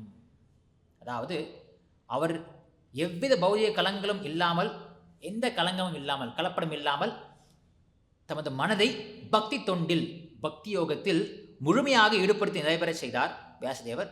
இதனால் அவர் பூர்ணமான முழுமுதற் கடவுளையும் அவரது முழு கட்டுப்பாட்டில் உள்ள அவருடைய பகிரங்க சக்தியும் கண்டார். ஓகே, நாமெல்லாம் வெறும் இறையை மட்டும்தான் எங்களுக்கு தெரியும். பக்தினா எங்களுக்கு என்ன தெரியும்? நமக்கு என்ன தெரியுது? பக்தினா பகவான் மட்டும்தான் எங்களுக்கு தெரியும். கோயிலுக்கு வர்றோம், அழகான கிருஷ்ண விக்கிரம் இருக்குது, பிரார்த்தனை செய்கிறோம், வழிபடுறோம், போகிறோம். ஆனால் வியாசதேவருக்கு வந்து அவர் திருஷ்டிக்கு என்ன தெரிஞ்சுன்னா, பூர்ணமான முழுமுதற் இறைவனும் தெரிஞ்சார் அவருக்கு. அவர் பின்னாடி, அதாவது அவருடைய முழு கட்டுப்பாட்டில் உள்ள அவருடைய பகிரங்க சக்தியும் பார்த்துருந்தது. ஒருத்தர் இருந்தாருன்னா அவர் சக்தின்னு ஒரு விஷயம் இருக்கு தானே. சக்திமான ஒருத்தர் இருந்தாருன்னா அவர் சக்தி கூடவே இருக்கணும் தானே. நாம் இருக்கிறோம், நம்ம கூடவே நம்முடைய சக்திகள் இருக்குது. நம்முடைய பண சக்தியாக இருக்கட்டும், பொருள் சக்தியாக இருக்கட்டும், பெரிய நிறுவனத்துக்கு அதிபதியாக இருப்பேன்னா ஏதோ ஒரு பேர் சக்தி, புகழ் சக்தி, ஏதோ சக்திகள் நிறைய இருக்கும். அதேபோல் பகவானை தெரிஞ்ச உடனே அவருடைய பகிரங்க சக்தியும் தெரிஞ்சு. பகவான பல சக்திகள் இருக்குது. பராச சக்தி விவிதைவ ஸ்ரூயதே. பகவானுக்கு பல விதமான சக்திகள் இருக்குது, எண்ணற்ற சக்திகள் உள்ளன. நமக்கே ஒரு சக்தி இருக்கும்போது பகவானுக்கு அன்லிமிட்டெட், எண்ணில் அடங்காத பல சக்திகள் இருந்தன. அதில் ஒரு சக்தி தான் பகிரங்க சக்தி. அதற்கு தான் நாம மாயாம் சதத் அபாஷ்டயம், மாயா என்கிற சக்தி அவருக்கு தெரியும். அடுத்த ஸ்லோகம் என்ன சொல்றான்னா, இந்த ஸ்லோகம், யயா சம்மோஹிதோ ஜீவ ஆத்மானம் திரிகுணாத்மகம் பரோபி மனுதே தத் அனர்த்தம் தத் கிருதம் சாபி பத்தியதே. அதாவது ஜீவராசி, ஜீவாத்மா ஜட இயற்கை, அந்த மாயா சக்தி தான் ஜட இயற்கை. அந்த மாயா சக்தியின் முக்குணங்களுக்கும் மேற்பட்டவன் என்ற போதிலும் இந்த பகிரங்க ஜீவசக்தி ஜீவாத்மா அந்த முக்குணங்களுக்கு அப்பாற்பட்டவன், மாயா சக்திக்கு அப்பாற்பட்டவன் இருந்தாலும் கூட இந்த பகிரங்க சக்தியின் காரணத்தால் தன்னை பௌதீகத்தின் ஒரு விளைபொருள் என்று எண்ணுகிறான். இதனால் அவன் பௌதீக விளைவுகளின் துன்பங்களுக்கு ஆளாகிறான். பில் கிடைச்சிருச்சு தான் காரணம். நாம் எவ்வளவுதான் நம் பக்தர்களாக இருந்தாலும் சரி, நாம் இன்னும் பூர்ணத்துவம் அடையலை. அந்த மாயா சக்திக்கு அப்பாற்பட்டு நாம் இன்னும் போகலை. ஆனால் தான் பக்திக்கு வந்த பிறகு கூட, இப்போ ஒரு உதாரணத்துக்கு புரோப்பு அடிக்கிற உதாரணம் சொல்வார். ஃபேன் ஓடிக்கிட்டு இருக்குது, ஃபேன் போடாதீங்க குளிராக இருக்குது. ஆனால் இன்னைக்கு வெயில் காலத்தில் ஃபேன் ஓடிக்கிட்டு வச்சுக்கோங்க, உடனே நாம் ஃபேனை சுவிட்ச் ஆஃப் பண்ணுறோம். நாம் ஆஃப் பண்ண உடனே ஃபேன் நிற்குமா? ஃபேன் நிற்குமா? உடனே கொஞ்சம் நேரம் சுற்றிட்டு. அதே போல் நாம் நம்முடைய கர்மாவை நிறுத்தியாச்சு, ஓரளவுக்கு நிறுத்திட்டு பாவங்களுக்கான 4 அடிப்படை காரணம் அது அவங்களுக்கு தெரியும். மது, போதை, மது போன்ற விஷயங்கள் துறக்கிறது, தகாத உறவு, பெண் உறவு, அப்புறம் உங்களுக்கு தெரியும் மாமிச உணவு, அப்புறம் சூதாட்டம், இதெல்லாம் நிறுத்தியாச்சு. பாவங்கள்லாம் நிறுத்திட்டோம் நாம் ஓரளவுக்கு. இருந்தாலும் கூட அந்த ஃபேன் சுற்றுற மாதிரி போய் ஸ்லோவாக சுற்றிட்டு இருக்குது. அதே போல் இன்னும் கொஞ்சம் விஷயங்கள் இருக்குது. இருந்தாலும் இந்த பிராரப்த கர்மா நாம் அனுபவிக்கிற உதாரணத்துக்கு சொல்கிறேன். ஒருத்தர் வந்து அவர் பாவத்தின் விளைவாக அவருக்கு வந்து ஒரு ஊனம் இருக்குச்சுக்கோங்க, அவருக்கு வந்து கால் நடக்க முடியலை, ஒரு பாவம் செஞ்சிருக்காரு, அதனால் இப்போ கஷ்டப்படுறாரு. சரியா? அவர் வந்து பக்தி தோண்ட ஏற்று தீட்சை வாங்குறாரு ஊர்கிட்ட. தீட்சைவாக வாடின உடனே பாவெல்லாம் கழிஞ்சிருச்சானே? கழிஞ்சிச்சா இல்லையா? என்ன சொன்னாம? எல்லா ஸ்டேஜ் பாவங்களும் கழிஞ்சிடும். கரெக்ட் தானே? அப்படின்னு பத்மபுராணத்தில் இருக்குது. ஒருத்தர் கால் ஊனம் இருக்குது, கால் ஊனம், இது ஒரு ஊனம், ஒரு கஷ்டம் இருக்குது, உடல் உபாதை ஒன்று இருக்குது. அவர் தீட்சை வாங்குறாரு. தீட்சை வாங்க உடனே நடக்கணும், பாவங்கள்லாம் தீந்துருச்சு, நான் ஆச்சாரிக்கிட்ட சரணடைஞ்சிட்டேன்னா பாவம் கிளியரானமே, ஆனோ வேணாமா? அப்போ உடல் உபாதையெல்லாம் சரியானது தானே? ஆகுதா? இன்றைக்கி யோசிச்சிருக்கீங்க. நீங்கள் தீட்சை நிறைய பேர் வாங்கியிருப்பீங்க. சில பேர் கண்ணு சரியாக தெரியாது, காண்டி போட்டுருப்போம். நான் கூட ஒரு காலை காண்டி போட்டிருந்தேன். தீட்சை வாங்க காண்டி போட்டிருந்தேன். தீட்சை வாங்கும்போது காண்டி போட்டிருந்தேன். எனக்கு கண்ணு சரியாக தெரியாது, பிறப்பிலேருந்தே கொஞ்சம் கஷ்டம்தான். என்ன அர்த்தம்? ஒரு ஜென்மத்துக்கு பாவத்தின் காரணம் விளைவாக எனக்கு கண்ணு சரியாக தெரியல. கரெக்டு தானே? தீட்சை வாங்கின உடனே எல்லா பாவம் கழிஞ்சிருந்தேன். அந்த மொமெண்ட் ஜீரோ ஆகிடுச்சானே? அப்போ நான் காண்டி தூக்கி போட்டு கண்ணு சரியாக தெரியணுமே, ஏன் கிளியர் ஆகலை? பிராரப்தமும் சரி, கூட்டம், பீஜம், பரோன்முகம் எல்லாமே கிளியர் ஆகணும். நான் நிறைய நேரம் எடுக்கிறேன், சீக்கிரம் முடிச்சிடுறேன். எல்லாம் ஒரு சில விஷயங்கள் தெரிய வேண்டும். என்ன காரணம்? யாரையும் யோசிச்சிருக்கீங்களா? அது சரி, இது பழைய பாவம் தானே. நான் எப்பயோ பண்ண பாவத்தை இப்போ விளைவு நான் அனுபவிச்சுட்டு இருக்கேன். சரி, நான் வந்து தவறு உணர்ந்துட்டு இப்போ நான் வந்து பக்தியில் சேர்ந்துட்டேன்னா, பக்தன் ஆகிட்டேன், டிவோட்டி ஆகிட்டேன், அதெல்லாம் கிளியர் ஆகணுமே. அதுக்கப்புறம் சரி, அதுக்கப்புறம் நான் பாவங்கள் செய்யலாம். தீட்சை வாங்கின அப்புறம் திருப்பி என்னோட பழைய இந்த பாவங்கள் வரலாம். அப்போ ஏன் அடுத்த பிறவியா? அப்படி போடலையே ஸ்லோகம். அடுத்த பிறவி இங்கே போட்டிருக்கு, அடுத்த பிறவி வரைக்கும் நீங்கள் இந்த கஷ்டப்படணும். பிராரப்தம் என்ன? பிராரப்தமும் கிளியர் ஆகிடும். பிராரப்தம் என்றால் தற்போது நீங்கள் அனுபவிச்சுட்டு இருக்கிற பாவங்கள் தான் பிராரப்த கர்மா. அந்த பிராரப்த கர்மாவும் சேர்ந்து நீக்கப்படும் பக்தியினால். அப்போ என்ன காரணம்? அப்படி கிடையாது. ஏனென்றால் இங்கே நாம் யோசிக்க வேண்டிய விஷயம்னா, பகவான் என்ற ஒருவர் இருக்கிறார். கர்ம மீமாம்சம் கிடையாது. மீமாம்சம் என்றால் நீ நல்லது செய், நல்லது கிடைக்கும். பாவம் நீங்கிச்சுன்னா பாவம் நீங்கிடும். அதுக்கு யாரும் கண்ட்ரோல்லாம் கிடையாது, அதுக்கு ஆளுமை செய்யப்படுற யாரும் கிடையாது. பகவான் இறைவன்லாம் கிடையாது, அவருக்கெல்லாம் சம்மந்தமே இல்லை. நீ செய்கிற நல்லது பாவம் உங்களுக்கு ஒரு கணக்கு மாதிரி. உங்களுக்கு ஒருத்தருக்கு வந்து அக்கௌண்ட்டில் காசு கொடுக்குறாரு, காசு இருக்கும், அது வந்து ஒருத்தர் அங்கீகரிக்கணும், அது ஒருத்தர் சைன் போர்டெலாம் கிடையாது. அப்படி கிடையாது. புரிஞ்சுதா? பகவான் ஒருத்தர் இருக்கிறார். உண்மையிலே பக்தர்களுக்கு வந்து அவங்க பாவ விளைவுகள் பகவான் கையில் இருக்குது. எப்போ தேவையோ பக்தர்களுடைய நல்லதுக்காக, அவங்கள நல்வழிப்படுத்துவதற்காக சில நேரம் அவர் வந்து சில டோக்கன் கொஞ்சம் கொஞ்சம் பாவம் கொடுப்பார். அதே போல் இந்த அப்ராரப்தமும் வந்து அந்த இருக்கட்டும் சொல்லிட்டு அவர் விட்டுருவார். தேவைப்பட்டால் அவர் நீக்கிடலாம். சில பேருக்கு சில அப்ராரப்தம் நீங்கிடலாம். ஆனாலும் கூட இருக்கட்டும், அனுபவிச்சுட்டு இருக்கிறான், அந்த பாவத்தை அனுபவிக்கட்டும். ஏன்னா பகவானுக்கு தெரியும், இப்போ தீட்சணமாகின உடனே நான் தூய பக்தர் மகாபாகவதர் ஆகிடல. நாமெல்லாம் தீட்சை வாங்கின உடனே மகாபாகவதர்கள் ஆகிடல, இன்னும் ஆகலை, டைம் எடுக்குது. அதனால் சில பாவங்கள் இன்னுமே இருக்க செய்யும். பக்தர்களாகி நாம் என்ன யோசிக்கணும்? என் பாவம் எல்லாம் நீங்கிடுச்சு, நான் சுத்தமாயிட்டேன்னா, நான் பண்ண பாவங்கள்லாம் கழிஞ்சிடுச்சு, நான் பியூர் ஆகிட்டேன். கிடையாது. இப்பொழுது நான் பகவானிடம் சரணடைய ஆரம்பித்துள்ளேன், அடைக்கலம் எடுக்க ஆரம்பிச்சிருக்கிறேன். பகவான் பார்த்துக்கட்டும். பக்தர்களுக்கு வந்து எப்பொழுதுமே எல்லாமே பகவான் தான். அதனால தான் இந்த இடத்துல மன்னிக்கணும், ஸ்லோகத்தில் பொருளுள்ள பிரபுபாத் என்ன சொல்றாரு? 17-18.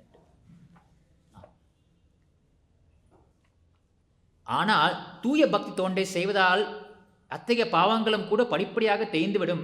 இவ்வாறாக பக்தர்கள் விஷமைகளை கண்டாலும் இழைக்கப்பட்ட துன்பங்களுக்காக அவர்களை குற்றஞ்சாட்ட மாட்டார்கள். சரியா? மறைமுகமான ஒரு காரணத்தினால்தான் இந்த விஷமைகள் செயற்படும்படி தூண்டப்படுகின்றனர் என்றே அவர்கள் நினைப்பார்கள். எனவே அவை பகவானால் அளிக்கப்பட்ட சிறிய துன்பங்கள் என்றெண்ணி பக்தர்கள் அவற்றை பொறுத்து கொள்கின்றனர். டிவோட்டிஸ் சகிச்சுப்பாங்க. கஷ்டம் வந்தாலும் பரவாயில்ல, அதுக்கு தவணை பண்ண பாவம் பகவான் கொடுக்குறாரு. எதுவாக இருந்தாலும் பகவத் பிரசாதம். நல்லது இருந்தாலும் கிருஷ்ணன் அருளியது, கஷ்டம் இருந்தாலும் அதுவும் பகவான் கொடுத்தது. அவருக்கு தெரியும் என்னுடைய வேலை என்னன்னா, நான் பகவானிடம் சரணடைய வேண்டும், அவருடைய திருவடியை நான் சரணடைய வேண்டும். அப்புறம் அதுக்கப்புறம் அவர் பார்த்துப்பார், எனக்கு பிரச்சனை கிடையாது. ஒரு ஆச்சாரிய சொல்ற உதாரணம் என்ன, நாங்கள் திருவடியில் இருக்கிற பகவான் திருவடியில் இருக்கிற ஒரு சின்ன ஆபரணம் மாதிரி, ஒரு கொலுசு மாதிரி. இந்த கொலுசு கொலுசில் இருக்கிற ஒரு மணி, ஒரு சின்ன மணி மாதிரி. கொலுசில் மணி இருக்குமே. இப்போ இந்த கொலுசில் இருக்கிற மணி சில கீழே விழுந்துச்சுன்னா அதுக்கு அந்த கொலுசு மணி கவலை பண்ணமா? அந்த கொலுசினுடைய உரிமையாளர், அந்த காலில் அணிஞ்சிருக்கிற அந்த உரிமையாளர் அந்த கொலுசு தேடி எடுத்து மணி எடுத்து மாட்டிப்பார். நம்முடைய வேலை பகவானுடைய சரணடைந்த பக்தர்களாக இருக்கிறது. எங்களை தூக்கி போடுறதோ எடுத்து வச்சுக்கிறதோ அவருடைய இஷ்டம். இதான் பக்தனுடைய எண்ணமாக இருக்க வேண்டும். சரி, கொஞ்சம் 5 நிமிஷம் எடுத்துக்கிட்டோன்னா முடிச்சிடலாம். இப்போ இதற்கு மிக சிறந்த உதாரணம், சமீபத்தில் ரீசண்டாக ஒரு படம் சூப்பர் ஹிட் ஓடிட்டு இருக்குது. என்ன படம்? நான் ஏதோ கூலின்னு சொல்ல நினச்சேன்.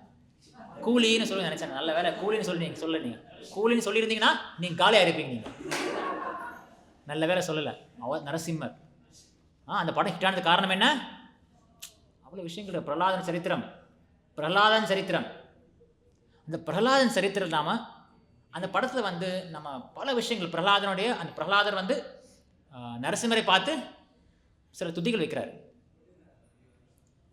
அது ஒரு துதி நைவோத் விஜய பரதுரத்யய வைதரண்யா त्वद्वीर्य गायन महामृत मग्नचित्तः शोचितो विमुखचेतस இந்திரியார்த்த மாயா சுகாய பரம் ஊத்வஹதோ விமூடான். அதாவது,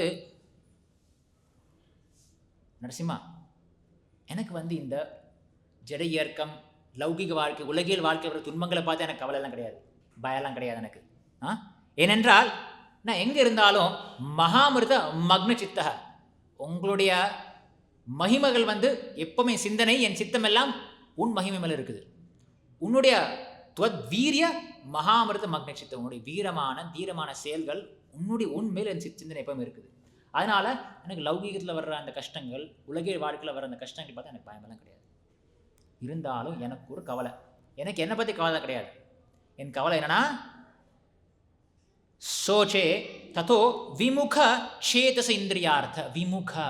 விமுகர்கள் சில பேர். விமுகன்னா முக என்றால் உங்களை பார்த்து பேசிகிட்டு இருக்கேன், முக. உங்களை பார்த்து திருப்பி பார்த்து பேசிகிட்டு இருக்கேன்னா அது விமுக. அதாவது உன்னை வணங்காமல், உன்னை வழிபடாமல் உனக்கு எதிராக சில பேர் இருப்பாங்க.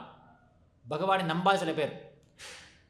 அவங்கெல்லாம் நிறைய அதாவது கர்மிகள், சாதாரண மக்கள், பகவான் பக்தி இல்லாத ஆட்கள். அவங்க எல்லாரும் நிறைய பிளான் பண்ணுறாங்க. அதான் என்ன பிளான்னா, உலகில் இன்பத்துக்காக, சிற்றின்பத்துக்காக நிறைய பிளான் பண்ணுறாங்க அவங்க.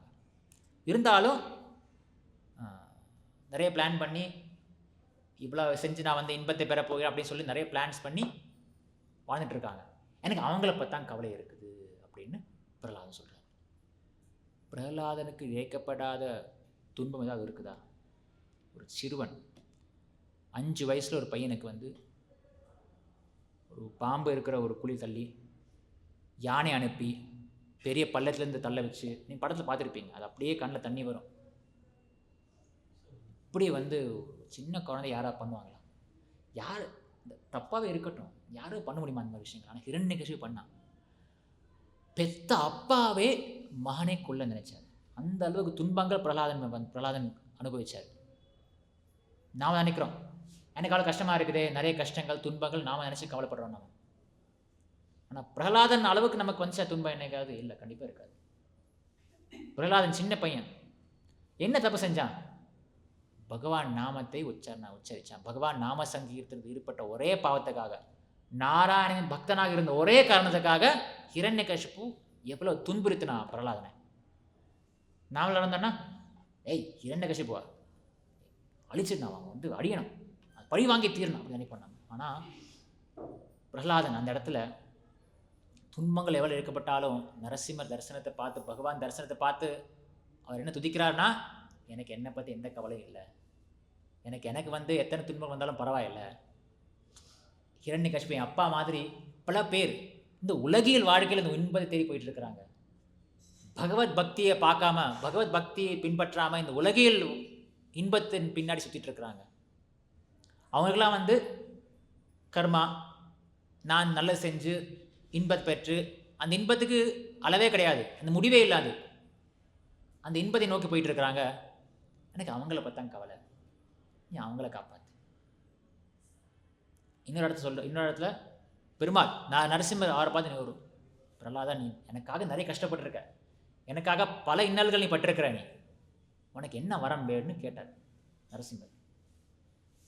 நாங்கள் என்ன கேட்டு பண்ணாமல் நிறைய கஷ்டப்பட்டாச்சு, இப்போயாவது நான் சொகுசாக வாழ்கிறதுக்கு ஒரு வீடு, வேலைக்காக 4-5 பேர், போய் வர ஒரு காரு, நான் கேட்டுருப்பேன். லிஸ்ட்டு போயிருக்கும். பிரகலாதன் சொன்னார், எனக்கு எதுவும் வேண்டாம், எனக்காக எதுவும் வேண்டாம், எங்கள் அப்பாவை மட்டும் நீ மோட்சம் கொடுத்துரு, நிறைய பாவம் பண்ணியிருக்காரு, உனக்கு எதிராக நிறையா பாவம் பண்ணியிருக்காரு, உனக்கு எதிராக நிறையா பாவம் பண்ணியிருக்காரு, அவருக்கு மட்டும் மோட்சம் கொடுத்துருன்னு பிரகலாதன் கேட்டார். நரசிம்மர் சொன்னார், அதை பற்றி நீ கவலைப்படாத, நீ பிறந்ததுனால, இந்த குலத்தில் நீ பிறந்ததுனால, ஹிரண்யகசிபு வம்சத்தில் நீ பிறந்ததுனால, இந்த வம்சத்தில் 7 ஜென்மம் தானே, இல்லை 28 ஜென்மம் நினைக்கிறேன், 7 ஜென்மங்கள் மறந்துட்டு சரியா, 7 ஜென்மங்கள் பின்னாடி 7 ஜென்மங்கள் முன்னாடி எல்லாருக்கும் மோட்சம் உண்டு, கேரண்டி. அதான் 7 தலைமுறை மன்னிக்க, 7 தலைமுறை முன்னாடி, 7 தலைமுறை பின்னாடி எல்லாருக்கும் மோட்சம். நீ அதை பற்றி கவலைப்படாத, ஹிரண்யகசிபு பற்றி நீ கவலைப்படாத, அவங்களாம் மோட்சம் கிடைச்சாச்சா, அது காரணம் நீ. இப்போ நரசிம்மர் சொல்கிறார். சரி, நீங்கள் படத்தை பற்றி சொன்னீங்க, நரசிம்மர் வந்து பல வருஷத்துக்கு முன்னாடி, இப்போ நாம் என்ன செய்ய முடியும்? அந்த காலத்தில் அவங்க அப்படி இருந்தாங்க, அதுக்கு தான் ஆச்சாரியர் நாங்கள் பின்பற்றுறோம். யாராவது கேட்டாங்கன்னா உடனே சில பிரபுபாதர் நாம உதாரணம் எடுத்துக்கணும். நான் வாழ்க்கையில் இதெல்லாம் என்ன கற்றுக்க வேண்டிய பல விஷயங்கள் நாம் இல்லைங்களா? இதெல்லாம் சும்மா படிச்சுட்டு போகிறதில்ல, கற்றுக்கணும். நாம் என்ன கற்றுக்கலாம் அதுலேருந்து? பிரபுபாதர் ஒரு பாவம், அவருக்கு இன்னும் இல்லாத துன்பமா? நான் ஆரம்பத்தில் சொன்னேன், ஆகஸ்ட் 13ஆம் தேதி அந்த மாதம் நாம் வந்து அனுசரிச்சுட்டு இருக்கோம். நாம் இந்த வந்து கருணை யாத்திரை, பகவான் பிரபுபாதருடைய வாய்ஸ் ஆஃப் கம்பேஷன் கருணை யாத்திரை. அமெரிக்கா போகிறோம், நாமெல்லாம் அமெரிக்கா போகிறோம், எதுக்கு போவோம்? நாம் சுற்றி பார்க்க போகிறோம், வேறு எதுக்கு போவோம்? அமெரிக்காவுக்கு. எங்களுக்கு அமெரிக்கா இல்லை, வேலைக்கு போவோம், காசு சம்பாதிக்க போவோம், சுற்றி பார்க்க போவோம். ஆனால் பிரபுபாதருக்கு அமெரிக்காவுக்கு அவர் சம்மந்தமே இல்லை. விருந்தாவனத்தில் அவர் சாதுவாக இருந்தார். அவர் நினச்சா பிரசிடெண்ட்டோட பார்க்கலாம். ஏன்னா அந்த காலத்தில் வந்து பிரசிடெண்ட், பிரைம் மினிஸ்டருக்கு வந்து அந்த காலத்தில் வந்து ஒரு சாதுவுக்கு வந்து ஒரு மரியாதை இருந்துச்சு, ஒரு சன்னியாசிக்கு மரியாதை இருந்துச்சு. அவர் பாட்டுக்கு இருந்திருக்கலாம். அவருக்கு 70 வயசாயிடுச்சு, கூட யாரும் கிடையாது, சன்னியாசம் வாங்கியாச்சு, மனைவி மக்கள் எல்லாம் யாரும் பக்கத்தில் உதவிக்கு யாரும் இல்லை, கையில் பணமே கிடையாது. இருந்தாலும் தன்னுடைய குருவுடைய கட்டளைக்காக புத்தகம் எழுதினார். ஸ்ரீமத் பாகவதம் தானே எழுதி தானே எடிட்டிங் பண்ணி, தானே பேப்பர் வாங்கி, தானே அந்த பேப்பரை எடுத்து ஒரு ட்ராலியில் போட்டு தள்ளிக்கிட்டு போய் பப்ளிஷர், டெல்லியில் இருக்கிற பப்ளிஷர் பிரிண்டர்கிட்ட போய் பிரிண்ட் பண்ணி, அந்த பிரிண்ட் பண்ணதை ப்ரூஃப் ரீட் பண்ணி பைண்டிங் பண்ண வச்சு, அந்த புக்கை எடுத்து தன்னோட கையால் எல்லார்கிட்டையும் போய் டிஸ்ட்ரிபியூட் பண்ணார் பிரபுபாதர். நாம் அதெல்லாம் பண்ண மாட்டோம். பிரபுபாதர் நாம் படிக்கிறதே நான் பெரிய விஷயம். அந்த புக்கை எடுத்து படிக்கிறது, நான் படித்தா அது ஒரு மகா காரியம். நான் சொல்லுவோம், நான் பாகவதம் முடிச்சிட்டேன். அது எழுத எவ்வளோ கஷ்டப்படுற பிரபுபாதர். அது எடுத்துக்கிட்டு நான் அந்த புக்ஸ் எல்லாம் ஒரு 3 ட்ரங்கில் போட்டு, அந்த ட்ரங்கை தூக்கிட்டு கப்பல் ஏறி, அந்த கப்பல் வந்து யார் வாங்கி கொடுத்தாங்களா பிரபுபாதருக்கு? டிக்கெட் வாங்கி கொடுத்து யார் இருந்தாங்க? ஸ்பான்சர் பண்ண யார் இருந்தாங்களா? நமக்கு யாரும் இருப்பாங்க ஸ்பான்சர் பண்ணுறது, கொடுப்பாங்க. பிரபுபாதர் யாரும் இல்லை. மணிக்கணக்காக பல கொடிநடையாக போய் சுமதி மொராஜ் கிட்ட கேட்டு அவங்கள கன்வின்ஸ் பண்ணி அவங்கள சொல்லி அவங்க சொன்னாங்க, முடியாதுப்பா, நீங்கள் வயசானவர், நீங்கள் அமெரிக்காவில் போய் நீங்கள் இறந்துடுவீங்க, அங்கே ஒரே குளிர், எப்படி நீங்கள் இருக்க போகிறீங்க? இல்லை, நான் அமெரிக்கா போய் தீரணும்னு ஒத்த கால அடம் பிடிச்சி டிக்கெட் வாங்கி கப்பலில் தனியால் ஏறி உட்காந்தார். கூட யாருமே இல்லை. ஒரு வயசானவர் 70 வயசுனால யாராவது தனியாக போவாங்களா? கண்டிப்பாக அந்த பிள்ளைகள் அனுப்ப மாட்டாங்க. ஆனால் பிரபுபாதருடைய பிள்ளைகள்லாம் யாரும் இல்லை. பிரபுபாதருக்கு ஒரே ஒரு மகன் மட்டும்தான் வழி அனுப்ப வந்தான். ஒரு மகன் மட்டும்தான் வழி அனுப்புறதுக்கு வந்தான். மற்ற யாரும் கூட இருக்கவே இல்லை. மனைவி, மக்கள். பிரபுபாதர் 5 பிள்ளைகள் இருந்தாங்க. பொண்டாட்டி, சொந்தக்காரர் நிறைய பேர் இருந்தாங்க. பிரபுபாதர் ஒரு இடத்துல ஒரு பாட்டில் எழுதுவார் பிரபுபாதர், எனக்கு சொந்தக்காரங்க நிறைய பேர் இருக்கிறாங்க, இப்போ அவங்க எல்லாம் வந்து ஒரு லிஸ்ட் ஆஃப் நேம்ஸ் ஒன்லின்னு சொல்லுவாங்க. அவங்கெல்லாம் ஒரு பேர் லிஸ்ட் மட்டும்தான், யாருமே எனக்கு இல்லை அப்படின்னு சொல்லிட்டு பிரபுபாத் ஏறின உடனே கொஞ்ச நாள்லேயே ஒரு வாரத்துக்குள்ளேயே பிரபுபாதுக்கு 2 ஹார்ட் அட்டாக். யார் பிரபுபாத் கூட யார் இருந்தாங்க? டாக்டர் இருந்தாங்களா? யாருமே இல்லை. பிரபுபாத் நாங்கள் உடனே என்ன பண்ணிருக்கணும்? ஹார்ட் அட்டாக்கு, தயவு செஞ்சு என்ன அனுப்பிடுங்க, திருப்பி இந்தியாவுக்கு அனுப்பிடுங்க போனார். அந்த ஹார்ட் அட்டாக்கில் தனியாக யாருமே இல்லை அவருக்கு. பிரபுபாதுக்கு மட்டும் ஒரு கனவு மட்டும் வந்துச்சு. அந்த கனவில் பிரபுபாத் கனவு வந்து எப்படின்னா, ஜரதூதா பிரபுபா போயிட்டுருக்காரு, கூடவே பகவான் எல்லா அவதாரங்களும் போயிட்டுருக்குறாங்க. கிருஷ்ணன் வந்து அந்த கொப்பலை வந்து தள்ளுறாரு, எடுத்து போயிட்டுருக்காரு அவர். அப்படின்னு கனவு பிரபுபாத் வந்துச்சு. இன்னொரு இடத்துல பிரபுபாத் சொன்னார், இந்த மாரடைப்பு வந்துச்சுன்னா, சில பேர் மாரடைப்பு ஹார்ட் அட்டாக் வந்துச்சுன்னா அது மீண்டு வரும்போது யாராவது மசாஜ் பண்ணணும்னு சொல்லிட்டு நெஞ்சை மசாஜ் பண்ணணும்னு சொல்லுவாங்க. பிரபுபாத் யார் என்ன மசாஜ் பண்ணுறது? கிருஷ்ணரே மசாஜ் பண்ணார். வேறு யாரும் பண்ணியிருக்க மாட்டாங்க, கிருஷ்ணரே வந்து பார்த்துக்கிட்டார். இதெல்லாம் தாண்டி 13ஆம் தேதி ஏறினார் கல்கட்டாவில். நீங்கள் அந்த மெயின் டெம்பிள் ஹால் அந்த மேப் பார்த்துருப்பீங்க, ரூட் மேப் இருக்குது பாருங்கள். அது வந்து ஃப்ளைட்டில் போகிறதே பல மணி நேரம். நாங்கள் ஃப்ளைட்டில் போகிறே யோசிப்போம். ஆனால் அப்புறம் கப்பலில் ஏறி உட்காந்து, கப்பல் வந்து பிரபுபாதருக்கு வந்து இன்னொரு விஷயம், கப்பல் ஆடி அசைஞ்சு, அதனால் வந்து அவருக்கு அந்த வாந்தி வந்து அந்த உடல்நிலை பாதிக்கப்பட்டு சீ சிக்னஸ் சொல்லுவாங்க. சீ சிக்னஸ் அதில் இருந்துச்சு பிரபுபாதருக்கு. ஆகஸ்ட் 13ஆம் தேதி ஏறினார். ஜென்மாஷ்டமி கடலில், பிறந்தநாள் கடலில். அவர் பிறந்தநாள் யாருக்கா தெரியுமா? அங்கே யாருக்கும் தெரியாது. இப்போ வேஸ் பூஜான்னு விமர்சையாக கொண்டாடுறோம் நாங்கள். பெரிய கேக்கு, விதவிதமான போகாயம், நைவேத்தியம். யாருமே இல்லை. பண்ண கூட யாருமே இல்லை. செப்டம்பர் 17ஆம் தேதி பாஸ்டன் வந்து சேர்றாரு. அந்த இடத்துல நீங்கள் நீங்கள் வந்து உங்களை வந்து அந்த இடத்துல வச்சு பாருங்கள். நீங்கள் எப்படி உங்களுக்கு தோணும்? எப்படி இருக்கும்? ஒரு மாதத்துக்கு மேலே கடலை வந்துட்டு இருக்கிறோம் நாம், ஒரு முடிவே இல்லை, என்ன பண்ணுறது தெரியல. புதிய ஒரு ஊர். அந்த ஊரில் வந்து ஒருத்தர் வந்து காவி அணிஞ்சிட்டு போனாங்கன்னு நினைப்பாங்க, சிரிப்பாங்க, உங்களை கோமாளியாக பார்ப்பாங்க, உங்களை யாரும் மதிக்கவே மாட்டாங்க. கையில் 40 ரூபா மட்டும்தான். அங்கே போகிறப்ப பிரபுபாத் தெரியுது 40 ரூபா செலவழிக்க முடியாத, மாற்ற முடியாது அப்படின்னு சொல்லிட்டு. அப்புறம் வேறு வழியில் கையில் 1 ரூபாய் இல்லை பிரபுபாத்துக்கு. தங்கிட்ட அந்த பாகவதம் செட்டு வந்து அந்த கப்பல் கேப்டன் கொடுக்குறாரு. கொடுத்து வாங்கிக்கோங்க வந்து வாங்கிட்டு அது ஒரு $10 $15 வாங்கினார் அவர்கிட்ட. அதுதான் அவருடைய காசு. அவர் 40 ரூபா கொண்டு போய் நாங்கள் படிக்கிறோம். நாங்கள் எல்லாம் சொல்கிறாங்க பிரபுபாத் 40 ரூபா வச்சு தான் போனார் அமெரிக்காவுக்கு. அந்த 40 ரூபாவில் 1 பைசா செலவு பண்ணலை. அது அப்படியே திருப்பி இந்தியா வரும்போது கொண்டாந்து அந்த இந்தியாவில் வந்து செலவு பண்ணார் அவர். உண்மையிலே அமெரிக்காவுக்கு அவர் 1 ரூபாயெல்லாம் பண்ணார், ஒத்த பைசா இல்லை அவர்கிட்ட. அந்த புக்கை விற்றாரு, அதுலேருந்து கொஞ்சம் டாலர்ஸ் வந்துச்சு, அது வாங்கி போனார். அந்த பாஸ்டனில் வந்து 17ஆம் தேதி செப்டம்பர், இப்போ ஆகஸ்ட் 13 ஆயிடுச்சு, 1 மாதம் மேலே ஆயிடுச்சு. செப்டம்பர் 17ஆம் தேதி அவர் வந்து இறங்குறாரு. 2 ஹார்ட் அட்டாக். சாப்பாடு சரியில்லை, அவர் சமைச்சு சாப்பிட்றாரு, கிச்சடி என்ன பண்ணி சாப்பிட்றாரு. அவர் பேசுகிறது கூட யாரும் இல்லை. நினச்சி பாருங்கள், உங்களுக்கு பேசுகிறது கூட யாருமே எப்படி இருக்கும், மனநிலை எப்படி இருக்கும்? பேசுறது யாரும். அவர் சொல்கிறாரு, நான் சைத்தன்ய சரிதாமிருத்தம், அந்த அமிர்தத்தை நான் பருகி நான் வாழ்ந்துட்டு இருக்கிறேன் அப்படின்னு பிரபுபாத் சொல்லுவார். சைத்தன்ய சரிதாமிரத்தில் அமிர்தம், சரிதாமிருத்தத்தை நான் பருகி நான் வாழ்ந்துட்டு இருக்கேன் அப்படின்னு பிரபுபாத் சொன்னார். அவர் இறங்கின உடனே 17ஆம் தேதி அந்த இறங்கின உடனே அந்த இடத்துல 2 நாள் அந்த பாஸ்டனில் அந்த கப்பல் இருந்துச்சு. 19ஆம் தேதி நியூயார்க் போய் சேர்ந்துச்சு. அந்த இடத்துல அவர் பாட்டு எழுதுறாரு. அந்த பாட்டுக்கு வந்து இப்போ அந்த பாட்டு நான் அடுத்த மாதம் பாடுவோம் நம்ம டெம்பிள். இந்த பாட்டு பாடுறதுக்கு ஒரு காரணம் இருக்குது, சும்மா பாடுறது கிடையாது. சில பேர் யோசிப்பீங்க எதுக்கு பாடுறோம்னு புரிய மாட்டேங்குது. இல்லை, பின்னணி இதுதான். அந்த பாடல் பேர் வந்து மார்க்கினே பாகவத் தர்மா. மார்க்கினே என்றால் அமெரிக்காவில், பெங்காலில் மார்க்கினே என்றால் அமெரிக்காவில், அமார்க்கினே அமெரிக்காவில் பாகவத் தர்மா. அதில் வந்து ப்ரோபா என்ன சொல்கிறாருன்னா, ஒரு இதோட முடிச்சுக்கிறேன்னா இன்னும் கொஞ்சம் டைம்.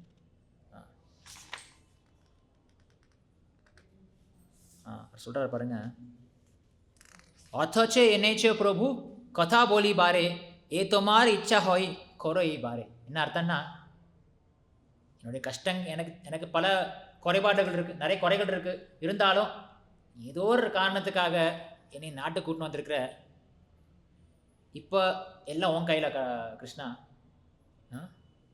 இது வந்து என்னை வந்து ஒரு வெற்றியா இல்லை தோல்வி ஆக்குறது உன் கையில்னு ப்ரோப்பா எழுதியிருக்கிறார். அவர் மனதில் பாருங்கள், என்ன தான் பரவாயில்ல, கஷ்டம் பட்டாச்சு, அவ்வளோ கஷ்டம், இன்னொரு விட்டு போகல, நான் போகிறேன். கிருஷ்ணன் நீ என்ன கூட்டின்னு வந்திருக்க இந்த அமெரிக்காவுக்கு, என்ன நடக்க போது தெரில, அமெரிக்கா மக்கள்கிட்ட எப்படி வந்து பக்தி பற்றி பாகவதி பேச போகிறான்னு தெரில எனக்கு, அவ்வளோ கஷ்டத்தை பாருங்கள் சொல்கிறார் அவர். அதுக்கப்புறம் சொல்கிறாரு, அகில ஜகத்குரு வச்சனசே அமார் அலங்கிருத்த கோரிபார் க்ஷமத தொமார். அகில ஜகத்குரு கிருஷ்ணா, நீ அகில ஜகத்குரு, எல்லாரும் குரு நீ தான். ஒன்னால் என் வார்த்தைகளை வந்து அந்த வார்த்தைகளுக்கு சக்தி கொடுத்து அவங்கள வந்து இந்த அமெரிக்க மக்களை புரிய வைக்க முடியும். எழுதுறாரு. அப்புறம் சொல்கிறாரு, தப கிருபா ஹொய்லே மோர் கதா சுத்த ஹோவே சுனியா சபார் ஷோக துக்க ஜே கோஜிபே. நீ உன்னுடைய கருணையால் உன்னுடைய தயவால் தான் இந்த பாகவத பிரச்சாரத்தை நான் செய்ய முடியும். உன்னுடைய செய்தி, நீ கொடுத்த உபதேசங்கள் அவங்க காட்டு, அவங்க மக்கள் கேட்டு கண்டிப்பாக வந்து ஷோக துக்க எல்லா துக்கங்களும் கழிஞ்சு அவங்க சந்தோஷம் இருப்பாங்க. அதுக்கப்புறம் அடுத்த வரையில் என்ன சொல்கிறான்னா, அனியாச்ச ஜதி துமி அமார நாச்சாத்தே நச்சாவ் நச்சாவ் பிரபு நச்சாவ் சே மாத்தே. அதாவது என்னை ஏதோ ஒரு காரணத்துக்காக என்னை ஆட வைக்கிறதுக்காக நீ கூட்டின்னு வந்திருக்க, நச்சாவ் நச்சாவ் நச்சாவ் பிரபு, என்னை ஆடவை, நச்சாவ் சேமத்தை உன் இஷ்டப்படி என் ஆடவை சொல்கிறாரு. எனக்கு உண்மை தெரியாது, அதாவது என்னென்னா அனுப்பியிருக்கேன் என்னை ஆடுறதுக்கான, எனக்கு ஆடுறதுலாம் உனக்கு தெரியாது, எனக்கு ஆடுறதுக்காக நீ அனுப்பியிருக்க, நீ உன் இஷ்டப்படி என்னை ஆடவை, என் ஆட்டிப்படை ப்ரோப்பா சொல்கிறாரு. லாஸ்ட்டில் என்ன சொல்கிறாருன்னா, பக்தி நாயி வேதனாயி நாமே खूब धरो பக்தி வேதாந்த நாம ஏவே சார்த்தக் கரோ. கடைசியில் சொல்கிற வார்த்தை, பக்தி நாய், பக்தி இல்லை, வேத நாய். வேதம் என்றால் வேதங்கள், ஞானமும் எனக்கு இல்லை, எனக்கு பக்தி இல்லை, வேதம் இல்லை, ஆனால் என் பேர் பக்தி வேதாந்த. பிரபா சொல்கிறார், என் பேர் பக்தி வேதாந்த, ஆனால் எனக்கு பக்தியும் இல்லை, வேதம் இல்லை எனக்கு. இருந்தாலும் பகவான் கிருஷ்ணா அந்த பக்தி வேதாந்த எனக்கு கொடுக்கப்பட்ட அந்த பட்டத்தை கேத்த மாதிரி அந்த பட்டத்தினுடைய அந்த பேருடைய உண்மையான பொருளை நீ விளக்கவை. பக்தி வேதாந்த நாம ஏவே சார்த்த கொரோ, அந்த பேருக்காவது நீ வெற்றி கொண்டு வந்து கொடு. எனக்கு எதுவுமே இல்லை, எனக்கு பக்தியும் இல்லை, வேதம் இல்லை, இருந்தாலும் எனக்கு பக்தி வேதாந்த பெயர் கொடுத்துருக்காங்க, அதனால் அந்த பேருக்கேற்ற மாதிரி என்னை நீ ஆட்டிப்படைன்னு பிரபுபா சொல்கிறார். சொல்லிவிட்டு இது பேப்பர் இருக்குது, இந்த டைரியில் எழுதியிருக்கு, அந்த பிரபுபாதோட சரித்திர டைரியில் இந்த பாட்டு எழுதினார், பெங்காலி பாட்டு அவரே எழுதினார். எழுதிட்டு என்ன எழுதினார்னா, the most unfortunate insignificant beggar Bhaktivedanta சுவாமி. அதாவது எந்தவித முக்கியத்துவம் இல்லாத ஒரு சாதாரண ஒரு தாழ்த்தப்பட்ட ஒரு பிச்சைக்காரன், நான் இங்கே பக்திவேதாந்த சுவாமி இங்கே எழுதிட்டு இருக்கிறேன் அப்படின்னு ப்ரோபாட் போட்டார். கஷ்டங்கள் துன்பங்கள் எப்படி வந்தாலும் நான் பக்தர்கள் போல் நாம் அதை எதிர்கொள்ளணும். என்ன கஷ்டம் துயரம் வந்தாலும் ப்ரோபாத் எப்படி பார்த்தாரு, கஷ்டம் வந்தா நான் சொன்னா, நீ நாச்சாவோ நாச்சாவோ நாச்சாவோ சேமாது, உனக்கு என்ன வேணும் என்னை பண்ணிக்கொள், கஷ்டம் என்ன கஷ்டம் கொடு, நான் இங்கே இருக்கிறது உனக்காக, என்னை எப்படி ஆட வைக்கணும்னு சொல்லி நான் ஆடுறேன். இதே போல தான் பக்தர்கள் வந்து எப்போ அவங்க பாவம் புண்ணியம் வந்து பெருமாள் கையில் இருக்குது. பெருமாள் திருவடியில் இருந்தோம்னா அவர் பார்த்துப்பார். கஷ்டம் வரும், அது பெருமாள் கொடுக்குறது. ஏற்றுக்கணும், ஏற்றுப்போம், பிரச்சனை இல்லை. யாருக்கு பார்த்து எனக்கு வந்து சின்ன ஒரு கட்டு வந்துருச்சு, இது ஒரு பெரிய பிரச்சனை வந்திருக்கலாம், யாருக்கு தெரியும், ஏற்றுக்கலாம். இது நம்ம பல பாவங்கள் செஞ்சுட்டு இருக்கோம். இன்னும் நாம் அந்த மாயாவில் இருக்கணும். நாம் ஜெயா சம்ஹிதோ ஜீவா இந்த ஜீவாத்மா இன்னும் அந்த மாய மோகத்தில் இருக்குது. மாய மோகத்தில் இருக்கிறோம் நாம். அதனால் சில பாவங்கள் செய்யலாம், சில தப்புகள் நடக்கலாம். இருந்தாலும் பக்தியில் எப்பவுமே போகக்கூடாது. என்ன தவறு இருந்தாலும் சரி, காலையில் எந்திரிக்கிறது சாதனா கண்டிப்பாக நம்ம செஞ்சே ஆகணும். எந்திரிக்கிறது, பங்களாரதி அட்டன் செய்கிறது, மங்களாரதி அட்டெண்டிங், அப்புறம் சாண்டிங் பண்ணுறது, கோயிலுக்கு வர்றது, பகவானை முடிஞ்ச அளவுக்கு நாம் கைங்கரியம் செய்கிறது, இதெல்லாம் எப்போ விடவே கூடாது. நீங்கள் பாவியாக பாவங்கள் செஞ்சாலும் சரி, தெரியாமல் சில நேரம் பாவங்கள் செய்யலாம். சில பூர்வாஷ்டம் பழைய ஒரு அந்த பழக்கத்தினால சில விஷயங்கள் தவறுகள் நடக்கலாம். நாம் தெரிஞ்சோ தெரியாமல் பல தவறுகளை செய்யலாம். இருந்தாலும் ஒரு முக்கியமான ஒரு விஷயம் இருக்குது, ஒரு ஸ்லோகம் இருக்குது. அதாவது ஸ்லோகத்தை வந்து டக்குன்னு வர மாட்டேங்குது. பிரம்மா 10ஆம் ஸ்கந்தத்தில் அவர் என்ன சொல்கிறாருன்னா, முக்தி பதே சதாயபாக். முக்தி பதே சதாயபாக். தாயபாக் என்றால் என் உரிமை. அது இப்போ வந்து ஒரு பையனுக்கு வந்து தன்னுடைய தந்தையின் சொத்து வந்து ஒரு உரிமை மாதிரி. அவர் இறந்த பிறகு அந்த உயிரின் படி சொத்தை வந்து பையன் பேரில் எழுதி வச்சுப்பார், வைப்பாங்க, யார் பேரில் எழுதி வைப்பாங்க. தாயபாக் முக்தி பதே. ஸ்லோகம் டக்குன்னு ஞாபகம் வர மாட்டேங்குது. அது வந்து எவ்வளோ கஷ்டம் வந்தாலும் சரி, எனக்கு எந்த பிரச்சனையும் இல்லை. பக்தி பதே முக்தி பதே சதாயபாக். எனக்கு இந்த முக்தி வந்து சதாயபாக். தாயபாக் என்றால் என்னுடைய உரிமை. அது திருப்பி உன் திருவடிகளை போய் சேர்வது எனக்கு கிடைத்த உரிமை. நீ எனக்கு எழுதி வச்ச உயிரின் மாதிரி. அது யாராலையும் மாற்ற முடியாது, என்னாலே மாற்ற முடியாது, நம்மளால கூட மாற்ற முடியாது. பகவானை போய் சேர்றது எங்களால் மாற்ற முடியாது. அதனால் கண்டிப்பாக எந்த கஷ்டம் வந்தாலும் சரி, எந்த துயரம் வந்தாலும் சரி, அதெல்லாம் கவலைப்படாமல் கொஞ்சம் சகிச்சுக்கணும். சகிச்சுக்கிட்டு பகவானுடைய பக்தியை நம்ம தொடர்ந்துகிட்டே இருக்கணும். சாண்டிங் பண்ணோம். குறிப்பாக முக்கியமாக பிரபுபாத புக்ஸ் வந்து எவ்வளோ கஷ்டப்பட்டு எழுதினார் நம்ம பார்த்தோம். நாம் ஜஸ்ட் நான் சொன்னேன், அவ்வளோதான். சொன்னதுக்கே வந்து நம்ம அப்படியே நமக்கு மனசு அப்படியே கல்லாயிடுச்சு, இறுகிடுச்சு. அந்த அனுபவத்தை பிரபுபாத் பெற்றிருக்கிறார், அந்த கஷ்டப்பட்டிருக்கிறார். யாருக்காக?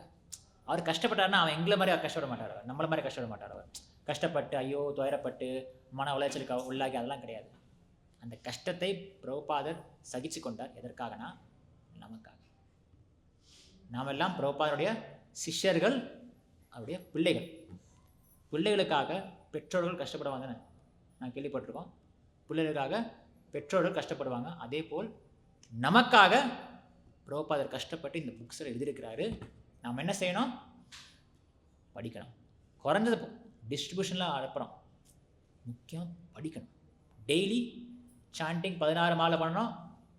பிரபுபாத் புக்ஸ் முடிஞ்ச அளவுக்கு அரை மணி நேரமோ 1 மணி நேரமோ உங்களுக்கு எவ்வளோ முடியுமோ கண்டிப்பாக படிக்கணும். படித்தோம் என்றால் இந்த ஞானம் நாம் பெற்று நம் வாழ்க்கை நல்வழியாக அமையும். இத்தனை முடிச்சுக்கொள்கிறேன். நேரம் கடந்ததுக்கு ரொம்ப மன்னிக்கணும். ஏதாவது கேள்வி இருந்துச்சுன்னா கேட்கலாம், இல்லைனா முடிச்சுக்கிறேன். சரி. ग्रंथराज श्रीमद् भागवतम की, विश्व गुरु शिला प्रभुपाद की, जय गौर प्रेमानंदे।